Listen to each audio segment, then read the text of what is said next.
Welcome to the Alain Guillot podcast, a podcast about life, leadership, and money matters. Our guest today is Scott Borchert. Scott is a writer and editor based in New Jersey. He holds a master's degree in cultural reporting and criticism, and today we will talk about his book, Republic of Detours, How the New Deal Paid Broke Writers to Rediscover America. Scott, thank you so much for being here today. Thank you very much for having me. So I didn't know that the New Deal was paying broke writers to write guides for America, for people to rediscover the country, and this is the great discovery that I had when I found your book. I wonder if we could start by you telling us a little bit about your background. Sure. Yeah, so I worked in the publishing industry for about 10 years before I started, working on this book. It was one of those things. I think I always was interested in the idea of being a writer, but for a lot of people, it's hard to figure out how exactly you get into that kind of work. So I decided, I went to college and studied literature and history, and I wasn't sure if I wanted to go to graduate school and become a professor or something like that. So I got a job in New York City in the book publishing industry. That seemed like a good way to get exposed to books and see how books are made and that sort of thing. So I did that for about 10 years. And I learned a lot. It was great work. But I knew I wanted to work on some kind of big, book project eventually. And I can talk about this a little bit more, but I eventually kind of ran into the subject of the Federal Writers Project. And the more I read about it and looked into it, I just thought it was totally fascinating. And I had all these great stories about how these guidebooks were made and the conditions, during the Depression, and the sorts of people who were involved with the project. Some of the great writers of the 20th century were working for the Federal Writers Project. So when I saw this, I thought, other people had written about the project before, but I thought I could do, my own version of the story and tell it in kind of a unique way. So that's what I decided to do. Okay, before we move towards the book, can you tell me what exactly is a master's degree in cultural reporting and criticism? That's the first time I hear of it. That's a good question. It's sort of a unique program at New York University, and it's interesting because it was founded by this writer named Ellen Willis, who was the first rock and pop music critic for the New Yorker back in the late 60s into the early 70s. And then she became a pretty well-known cultural critic and feminist writer, but also still remembered today for her great writing on rock and roll. And I was reading some of her work, which was republished maybe about less than 10 years ago. This great collection of her early rock writing came out. And I thought it was so interesting and so great that I started reading about her and learning a little bit more about her life. And then I saw that she had founded this program at NYU. And the idea is that it was sort of for people who wanted to get into, cultural reporting and criticism, but not necessarily from an academic point of view, like people who wanted to go out and become working writers or critics working for newspapers and magazines and that sort of thing, to the extent that those kind of jobs still exist because they're more scarce than they used to be. But that was the whole emphasis of the program, is really to get you working as a writer. And a lot of the people who teach in the program are themselves working writers. They're not necessarily full-time professors. So I had no thought about going back to graduate school until I read about this program. And then I just decided, why not? I was working in New York. The program was right down the road, basically, from where my office was. So I applied, and that was that. And I had a really wonderful time there and met a lot of great people, and kind of put me on the road to what I'm doing now. Okay. Okay, so then let's go into the subject of the book.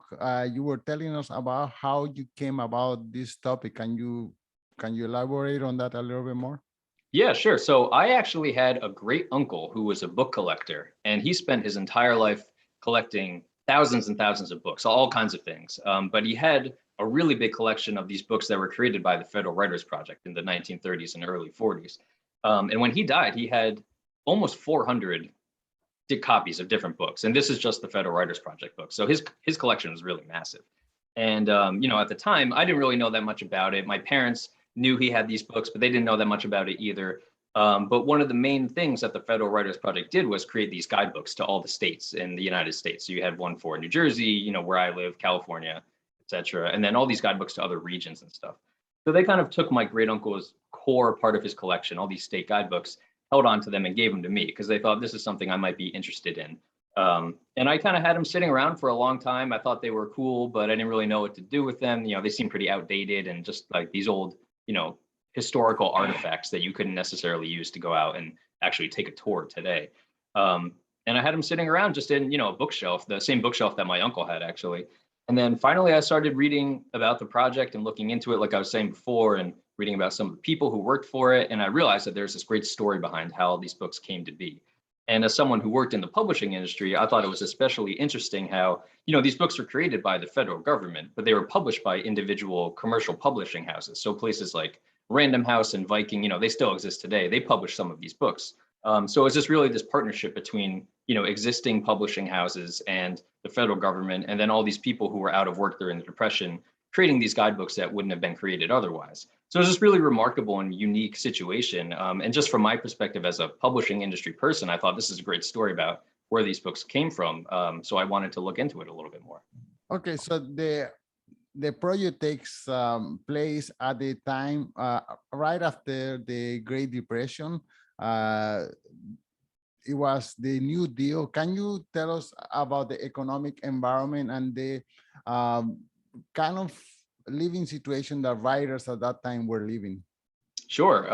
Yeah. So, during the Depression, there were millions of people out of work in all kinds of fields. And at first, it affected people who worked more in, factories and manual labor and that sort of thing. They were the first ones to lose their jobs, and farmers, their prices went down. So it really affected those groups first. And then as the years went on, you had more and more people who worked in sort of like white collar and professional industries also losing their jobs. So that affected a lot of writers. If you were someone like some of the people who worked for the project who I wrote about, they were like semi-successful novelists, let's say. They might have published a couple novels that got good reviews and sold some copies, but weren't necessarily bestsellers. So they were able to support themselves before the Depression. But once this economic calamity hit, it just, their sales dried up. They couldn't make any money doing what they did before. And then for people who were younger writers trying to start out, it was even worse because they didn't have a reputation to kind of build on. So you had a really wide spectrum of people who, the project was kind of designed to help. You had those people who were big literary stars, possibly in like the 1920s, and then fell on hard times during the Depression. Then you had people who were just up and coming writers who were trying to make a name for themselves, trying to write their first books, but just couldn't get, any traction because the economic climate was so bad. Then you had other people who weren't really writers at all in the sense of being, someone who was trying to publish a novel or write poems or something. You had all these people who were lawyers and clerks and teachers and even priests, like people from all different walks of life who could do this kind of work that the Writers Project required. So people who could do research and basic editing and fact checking and that sort of thing, they all worked for the project too. And the idea was that something like the Federal Writers Project could create jobs for these people who might not be suited for a lot of the other job programs that were going on during the New Deal, which were more focused on, like construction and engineering and that sort of thing. So you had a lot of people who worked for the project who were maybe elderly or, just didn't have any experience with that kind of work and were better suited to being in an office doing this kind of research work or editing work, that sort of thing. So it really fit this very specific role as part of the broader New Deal economic program. And it was pretty small for that reason. There were only, at any given time, there were maybe 3,000 to 5,000 people working for it.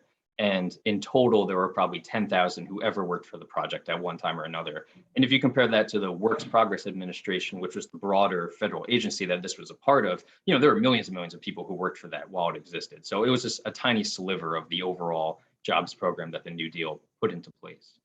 Well, the thing that surprised me the most is that generally no one really cares about writers or artists. I mean, they care if a construction worker doesn't have a job, but this is the first time that I hear that someone really cares about, oh, how are the writers going to make a living? I wonder how the idea of helping writers or proposing this to help writers came about. Yeah, so there was this idea among people in the Roosevelt administration, especially Harry Hopkins, who was the guy who ran the Works Progress Administration, that people who were out of work during the Depression had all kinds of different skills. And so if you had someone who was a writer or an artist or someone who worked in the theater, that sort of thing, they had these skills that they had worked on for a long time and they developed through their craft over years.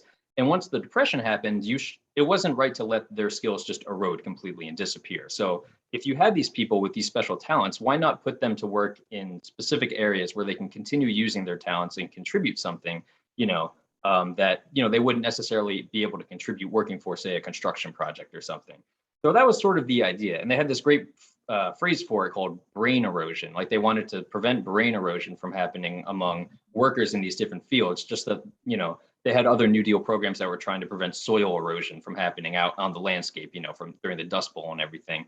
They thought that, people's, special skills could also erode in the same way if they weren't able to use them for an extended period of time. So that was kind of the idea that was, happening within the Roosevelt administration. But then on the other side, you also had writers out there who were out of work and wanted some kind of jobs program like this. They couldn't find, they were desperate basically. So they were people protesting in the streets and forming organizations to put pressure on the administration and on Congress to do something like this. There were some of the organizations that are still around today, like the Authors Guild. They were, all kind of making an organized push for something like the Federal Writers Project. And that was the other half of the equation. It was really both sides kind of coming together to make this happen. Okay, well, to make a parallel with our present day life, we are coming out of COVID-19, which is not much of a stretch to compare it to the Great Depression. I mean, we have economic standstill, and now we have a new administration. I wonder if, and this new administration compare his work to the New Deal, I wonder if there's anything similar nowadays. Yeah, actually, right now there's legislation being considered in the House of Representatives to create a new Federal Writers Project. And it's really pretty fascinating, and it's exciting in a lot of ways. But it would be pretty different from the original version, because it's more like a way of distributing grants to different independent private agencies and institutions like colleges, universities, newsrooms, guilds and unions, that sort of thing. All these different nonprofit organizations, some of them nonprofit, not all, but anyway, all these independent organizations that would go out and sort of do the work that the Federal Writers Project did originally in the 30s and 40s. But they wouldn't be part of a new freestanding federal agency that would be hiring people directly. So the mechanism for creating it is a little bit different than what they did in the 30s and 40s. But the idea is still there, that you would basically provide these grants through the Department of Labor to take unemployed and underemployed writers and send them out into the country to kind of document how people are living, with an emphasis on how people have gotten through and are getting through the pandemic, how that's changed the shape of life in this country, has changed, how people think about things, and the characters of society and all these little communities around the country. But also to look at things more deeply, just to build this portrait of the United States from the grassroots level up, which is what the original project was doing too. So that's all being considered right now. There's a lot of support for it in Congress from certain people and from a lot of the different, writers organizations and arts organizations. So, it'll be interesting to see what happens. The budget for it is, I believe right now it's around $60 million, which is a very, very tiny drop in the bucket compared to what, if you look at this bigger spending plans that they're considering now. So it might happen. We'll see. I don't know. Okay. Can you tell us how these guides were different from the typical tourist guide that one could find in the era? Like you mentioned, for example, that the fact of finding a hotels or bar was not as evident, but there was kind of like more storytelling in the guides. Right. Yeah. So most of the guides back then were typically smaller, and they were sort of like designed to be practical for travelers. So it would tell you how to get from one spot to another, and then what hotels or motels you can stay at along the way, what restaurants were good, where to get gas, all those practical things that you need to know. These guidebooks were much different. They're humongous for the first thing. They're hundreds of pages long. If you pick one up, it's like a pretty hefty book that you might not necessarily want to carry around with you. You can't put in your pocket or anything like that. But they have all this other information that kind of tells you the story of the state that you're traveling in. So you have all these essays about different aspects of life there, like local history, the way the government works, agriculture, animals, plant life, all this kinds of stuff that gives you a really kind of comprehensive view of that state. And then there are all these profiles of different, cities and towns, kind of the major points of interest. And then the last part of the guide are the tours. But the tours aren't just saying like, look out your window on the right and you'll see this, or look out on the left, you'll see that. They're kind of weaving in all this information about the area from, stories from the past to folklore to kind of notable people who might have lived there once to, a lot of kind of dubious information about legends and myths and that sort of thing. So it's really fascinating. And you can read these tours just sitting in your chair from start to finish, like it is a story. It really draws you in, and there's a lot of surprising material in there.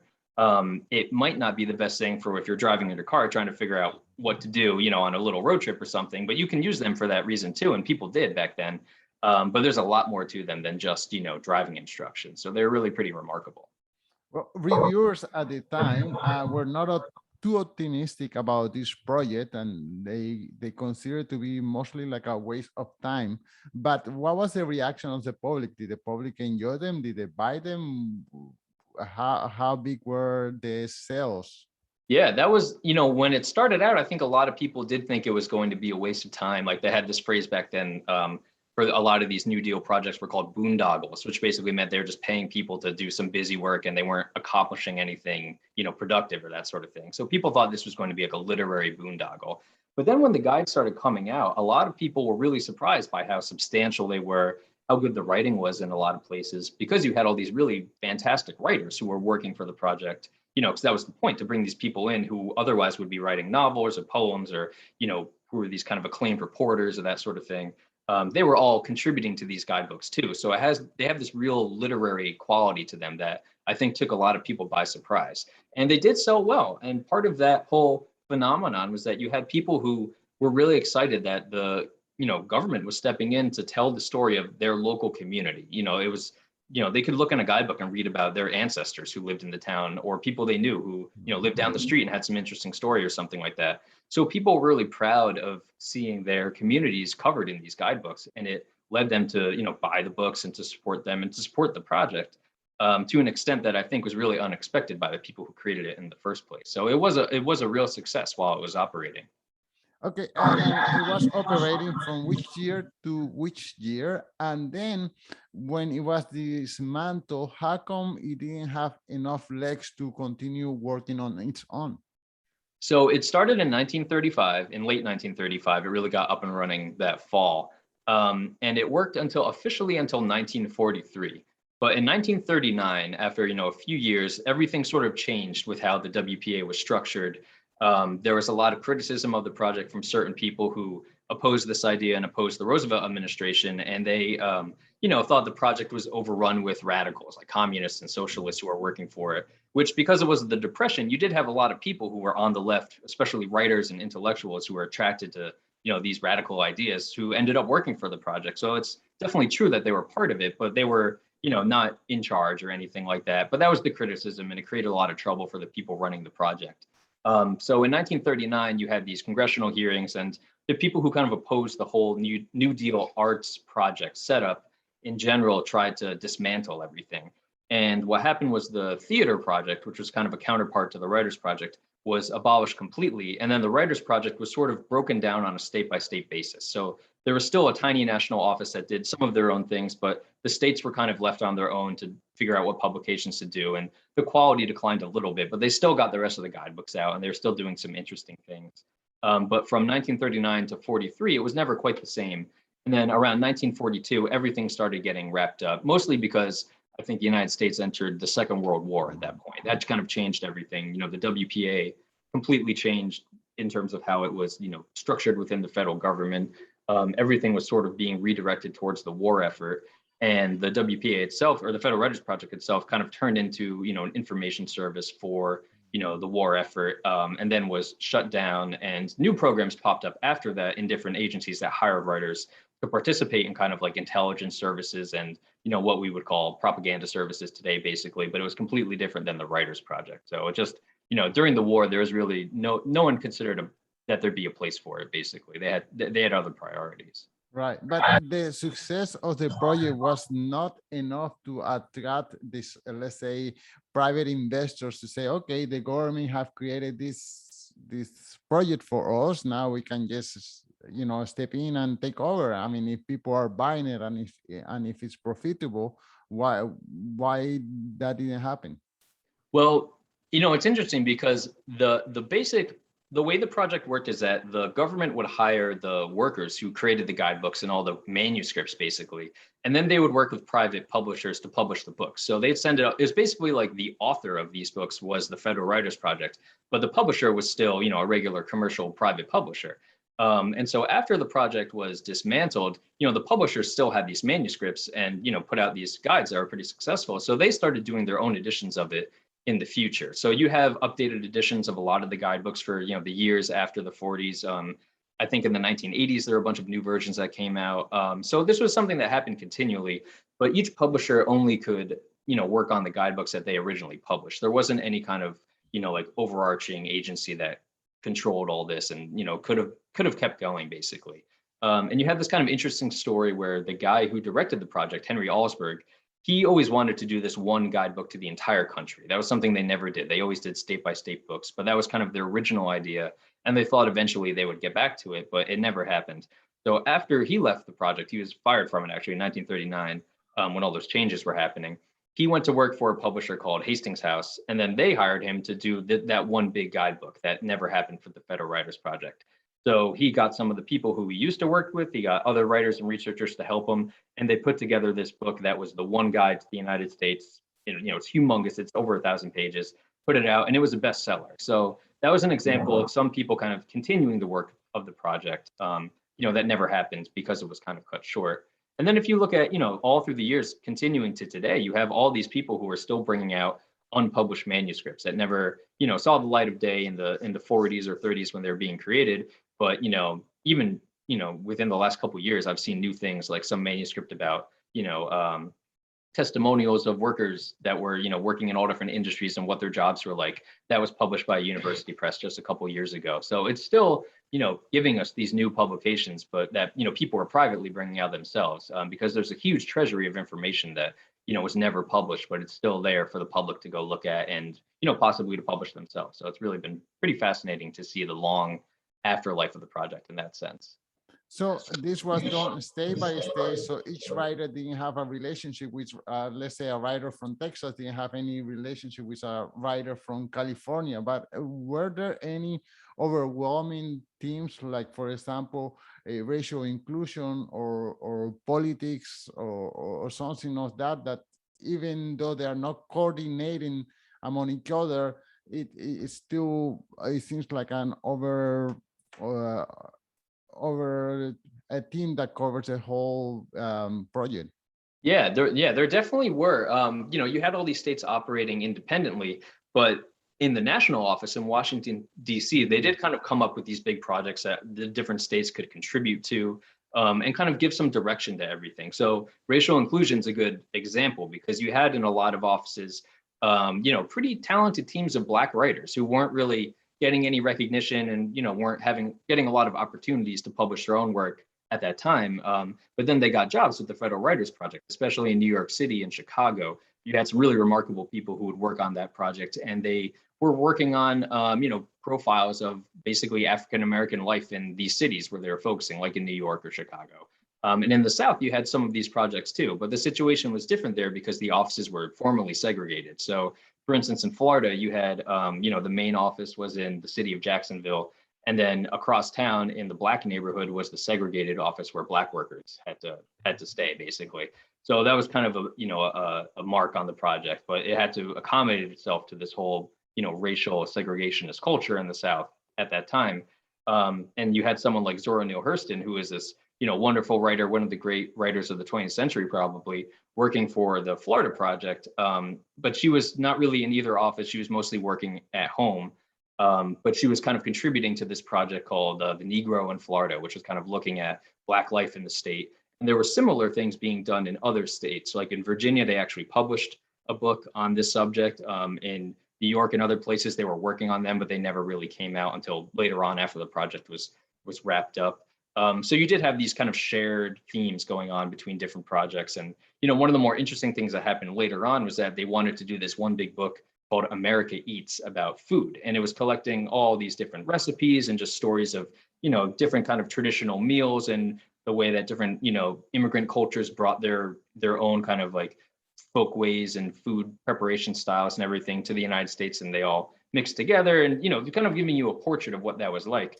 And they were going to do this on like a national basis. So they had people in every region working on it. There's this great, writer, Nelson Algren, who I write about in the book, was an editor for the Midwest section of that. So he was collecting all this really great information.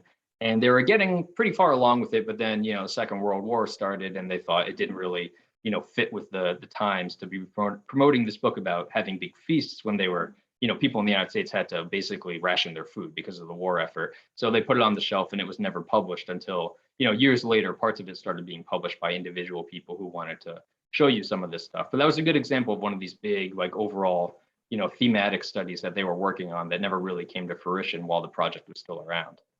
Well, and I also discovered that it was quite progressive as far as sexual equality, and that there were a high percentage of female writers. Can you tell us more about that part? Yeah, no, there were. It's hard to say exactly for sure how many people, to get a breakdown of who worked for the project, but I've read estimates that there were about 40% of the federal writers were women, which seems pretty accurate to me based on what I've seen in the archives and the records. And that's a pretty big number. A lot of the state directors were also women too, which is, not unprecedented for the time, but it was kind of surprising. And you had some pretty powerful figures like the state director in Florida, this woman, Corita Corse, was a historian. She was really well respected. She'd written other books, and she ran the whole project, herself the entire time the project was up and running in Florida. And she ended up working with someone like Zora Neale Hurston, who's this other great woman writer who was kind of, acclaimed at the time to some extent, but today is considered one of the major figures in American literature. So you have, this situation where the Florida Project is being run by a woman working with another like super talented, amazing woman writer. And that was, not necessarily unique to Florida. It was kind of happening all around the country, even though you still had men in a lot of the main positions of power in terms of like running the project. But there was a woman named Catherine Kellogg, who I write about in the book a little bit too, who was the national tours editor. So she worked in Washington and was in charge of these tour sections of the guidebooks. And that kind of made her basically like the second most important person in the whole editorial setup in the Washington, D.C. office.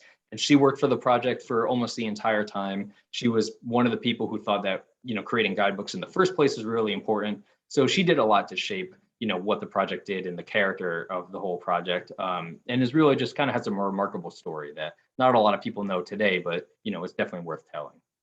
Well, Scott, I think your book gave us a different glimpse of U.S. literature history, and I did enjoy it very much. I'm enjoying it still. I wonder if you could tell us one more time the title of the book and where can the listeners follow you? Sure. Yeah. So the book is Republic of Detours, How the New Deal Paid Broke Writers to Rediscover America. And you can follow me on Twitter, just under my name, Scott Borchert, my Twitter handle. And I also have an Instagram account that I've been running with my spouse, who's been helping me, where we go through the guidebooks and take pictures of, little snippets of text and also images that are in the guidebooks, and post one every day, just so people can kind of get a sense of what's in there and see some of these really great illustrations and photographs and some of the little, stories that are woven in there. A lot of them are kind of amusing or surprising. So I try to focus on that. So if you're interested, you can check out either one and, get a little taste of the Federal Writers Project guidebooks, and then hopefully look into them for yourselves. Well, Scott, thank you so much for your time. Yeah, thank you very much for having me.